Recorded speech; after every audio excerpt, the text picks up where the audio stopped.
বহুতে কৈ আছিলে বোলে বাইটি হাঁহৰ মাংসৰ ভিডিঅ' এটা দিয়া।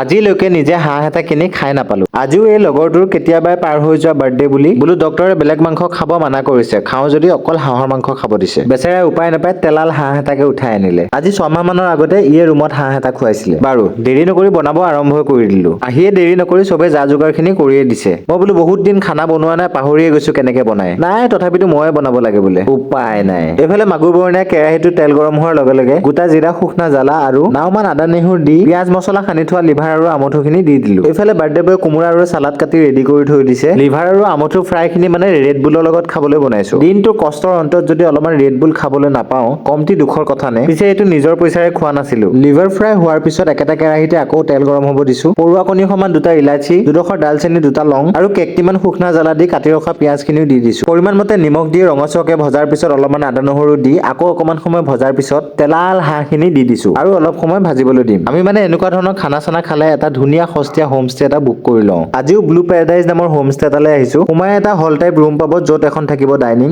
এটা সৰু ফ্ৰিজ, আমাৰ নিচিনাকে সুন্দৰকে বনাই খাবলৈ এটা কাষতে ধুনীয়া কিটচেন, চাইডেৰে এটা খুব ধুনীয়া ৱাছৰুম আছে আৰু নেক্সট ৰুমটো হৈছে এটা বেডৰুম য'ত এখন প্ৰকাণ্ড বেড থাকিব, দুখন ধুনীয়া সোফাৰ লগতে দুখন ধুনীয়া টেবুল য'ত বহি আপুনি ধুনীয়াকে লেপটপত কামো কৰিব পাৰিব, টিভি, এচি, ৱাৰ্ডব লগতে এটা সুন্দৰ বেলকনি য'ত বহি আপুনি মাজে মাজে তৰাও গণনা কৰিব পাৰিব। আৰু এনে ধৰণৰ কেইবাটাও ৰুম আছে, কিন্তু কাষ্টমাৰ থকাৰ কাৰণে দেখুৱাব নোৱাৰিলো। বাৰু যি কি নহওক, এইফালে মাংসখিনি অলপমান সময় ভাজা হোৱাৰ পিছতে তেলত দিবলৈ পাহৰি যোৱা কেইটামান গোটা জিৰা, ধনিয়া, হালধি পানীৰ লগত মিহলাই অলপমান আদা নহৰু দি আকৌ অকমান সময় ভাজিবলৈ দিছো। এটা ৰেড বুল খোৱাৰ পৰিণাম দুটাই মল্লযুদ্ধ লাগি বিচনা ভাঙিবলৈ লৈছে। বাৰু এতিয়া দিছো কাটি ৰখা পটেটো খিনি ভালকে ওপৰ তল কৰি লৰাই দিছো, আকৌ ঢাকনখন মাৰি সিজিবলৈ দিছো। আনহাতে চকচকীয়া নতুন কুকাৰটোত জহা চাউল কেইটা পাতি দিলে। এতিয়া মাংসখিনিত দিছো কেইটামান কাঁচা ভজলুক, কাটি ৰখা জহা কোমোৰা খিনি আৰু অলপমান জালুকৰ গুড়া। ভালকে লৰাই ঢাকনখন মাৰি সিজিবলৈ দিম। বহুত বেছি খেলিলেও পনীয়া নকৰো আজি। মাজে মাজে অলপমান পানী দি ভালকে লৰাই কোমোৰাখিনি সিজালৈকে ভাজি থাকিম। ভাবিছিলো মোৰে কুকাৰটো নাৰ্ভৰ প্ৰব্লেম আছে নেকি? ভুল ধাৰণা, পাৰ্টনাৰ এটা পাই গলো আজি। ইয়াকো হেচন এটা দি চিটিটো মৰুৱাই ললো। আনহাতে মোৰ হাঁহৰ মাংস ৰেডি হৈ গৈছে। দুটা বিলাহী আছিল তাকো পুৰি,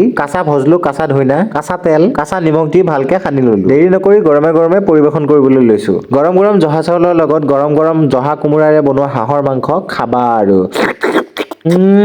আল্টিমেট হৈছে, ভবাতকৈ বেছি ভাল হৈছে। কেনেকুৱা আছে? টোপনিত ক'ব পৰা নাই। Food is very nice. Thank you so much, Nitin. বহুত ভাল লাগিছে। আউটষ্টেণ্ডিং। সেইটো গুৰিলৈকে গিলি শুই গলো। বাৰু হোমষ্টে এড্ৰেছটো আপোনালোকক কৈ দিছো। হাতীগাঁও পূবেৰুণ পথটোদি অলপমান সোমাই যোৱাৰ পিছতে আপুনি দেখিব ব্লু পেৰাডাইজ নামৰ হোমষ্টেটো। আপোনালোকে এয়াৰবিএনবি থ্ৰু দি বুক কৰিব পাৰে, নহলে এই নাম্বাৰটোতো কল কৰি বুক কৰিব পাৰে। 1000-1200 টকাৰ ভিতৰত যদি আপোনালোকে এটা ডিচেণ্ট হোমষ্টে বিচাৰি আছে তেনেহলে ইয়ালৈ আহিব পাৰে।